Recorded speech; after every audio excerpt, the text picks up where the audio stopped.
and there was a sense of anger there, and we never quite figured out why until a few weeks later, certain things started to come out in the press about what had happened in India with the Maharishi and all the rest of it, And so, also, of course, they're forming the Apple company at that time. There's a lot of business problems happening, I guess.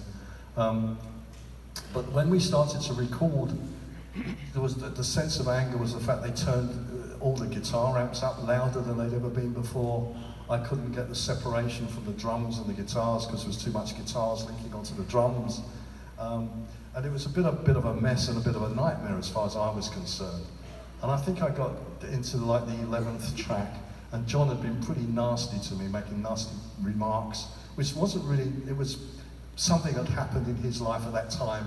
He took the anger out on me, I guess, right? So anyway, the only thing that came out of that, because we were doing Revolution, number 9, which was that distorted guitar sound, right? So he said to me, he made a nasty remark to me, and I thought, right, he said, oh, I want a great guitar sound, and you'll have to bloody well do it, right?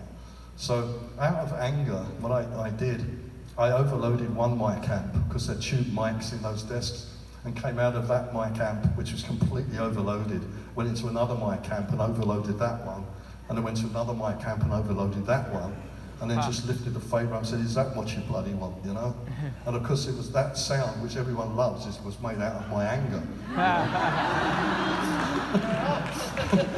But anyway, one thing led to another, and I eventually left after 11 tracks, They were gradually, like John was in number 3 studio, and Harrison was in number 1 studio, and Paul was in number 2 studio. The maintenance engineers were doing some of the engineering. And it came to a head, and it was on a Tuesday, and I said to George Martin, I said, look, I can't take this anymore, and I'm going to leave. He said, well, you can't leave. He said, I said, well, I'll leave today. He said, well, leave on Friday. I said, no way, So anyway, we went up to the manager's office, and obviously it was pointed out that Geoff's going to leave, this afternoon.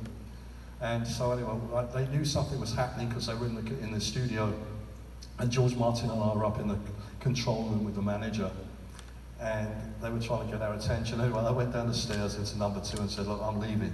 I can't handle this anymore.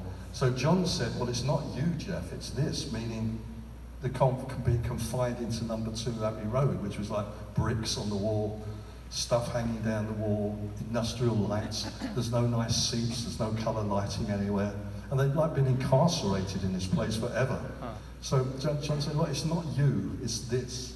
And then I was sort of thinking, well, okay, you're actually telling me this for the first time. And then he made a nasty remark to Paul about the Sgt. Pepper album. And I thought, well, because he always assumed it was Paul's album and he hated it, right? And I thought, no, enough's enough. If you're going to say that to Paul about Sgt. Pepper, I'm leaving. And I left, which was a kick up the arse to them, because George Martin then said to me, he said, Geoff, if I wasn't going on holiday in 2 weeks' time, I would have done exactly what you've just done and walked out.